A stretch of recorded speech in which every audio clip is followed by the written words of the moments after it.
Tarif Trump dan Perang Dagang Jilid 2. Apakah krisis ekonomi dunia dan Indonesia di depan mata? Beberapa hari yang lalu, Presiden Amerika Serikat Donald Trump kembali menguncang dunia.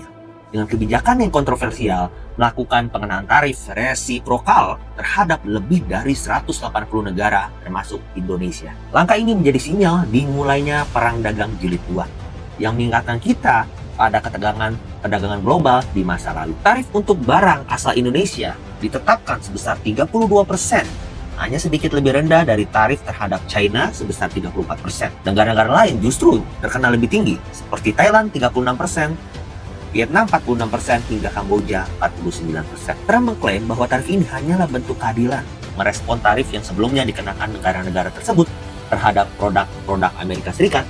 Indonesia sendiri disebut mengenakan tarif hingga 64% terhadap barang asal Amerika Serikat. Namun tentu saja dunia tidak tinggal diam. Seperti China membalas menaikkan tarif terhadap Amerika Serikat. Berselang 2 hari kemudian, China sebagai sasaran utama kebijakan ini langsung melakukan serangan balasan.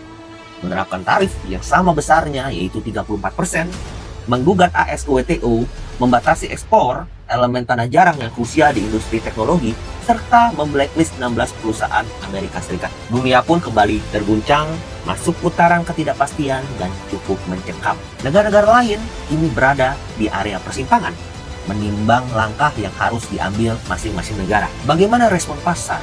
Dampak instan pun langsung sangat terasa di pasar keuangan global selama 2 hari ini. Dow Jones turun lebih dari 10%. Vietnam Stock Index turun lebih dari 11%, FTSE Nikkei turun lebih dari 7%, dan Hang Seng merosot lebih dari 3%. Ini adalah penurunan terdalam sejak Maret 2020 ketika pandemi COVID-19 mengguncang dunia. Bagaimana dengan ISG? Masih terselamatkan karena tanggal 8 April ISG baru akan dibuka setelah melakukan libur panjang lebaran yang menjadi perhatian krusial investor saat ini. Bima Yudhistira, selaku Direktur Eksekutif Center of Economic and Law Studies, memperingatkan bahwa resesi ekonomi Indonesia bisa terjadi di kuartal 4 tahun 2025 jika tidak diantisipasi dengan serius. Setiap penurunan 1% pertumbuhan ekonomi Amerika Serikat bisa memangkas pertumbuhan ekonomi Indonesia sebesar 0,08%. Artinya, ketergantungan kita pada pasar global, khususnya Amerika Serikat, sangat nyata. Jadi apa saja yang dapat mengancam Indonesia dalam Perang Dagang Jilid 2 ini? Sektor ekspor PHK massal di depan mata.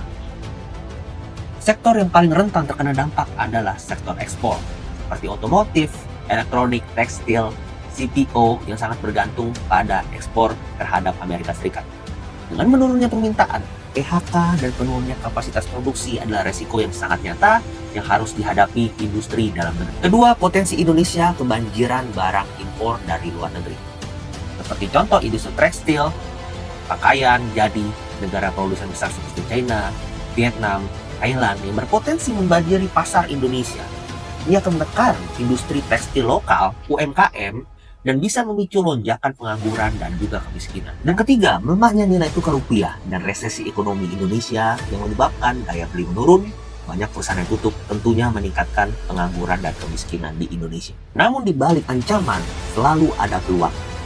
Meski terlihat menakutkan, masih ada celah peluang jika Indonesia bisa jeli membaca situasi. Karena Indonesia bukan target utama tarif Trump ini, melainkan negara-negara kompetitor seperti China, Vietnam, Uni Eropa, dan lain-lain berpengaruh sangat signifikan terhadap defisit neraca dagang Amerika. Ini membuka potensi bagi Indonesia terbuka sangat lebar untuk mengisi kegalauan pasar, untuk mengambil peluang terkait trade war jilid 2 ini dengan strategi yang cerdas dan cermat. Dan kita bisa belajar dari negara tetangga kita, Vietnam. Pada Perang Dagang 2019 lalu, Vietnam berhasil menjadi pemenang tersembunyi.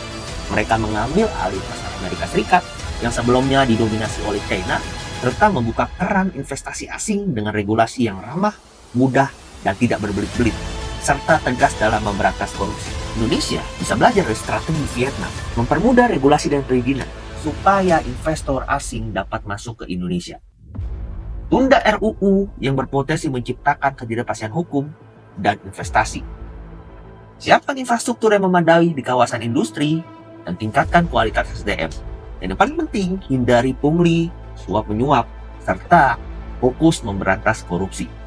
Karena investasi nggak akan masuk kalau tata kelola saja belum baik, alias takut investasinya dirampok atau rugi. Sehingga langkah pemerintah Indonesia perlu kita tunggu dan kita cermati. Bagaimana menurut kalian? Apakah optimis Indonesia bisa mengambil peluang di tengah kekacauan perdagangan global saat ini?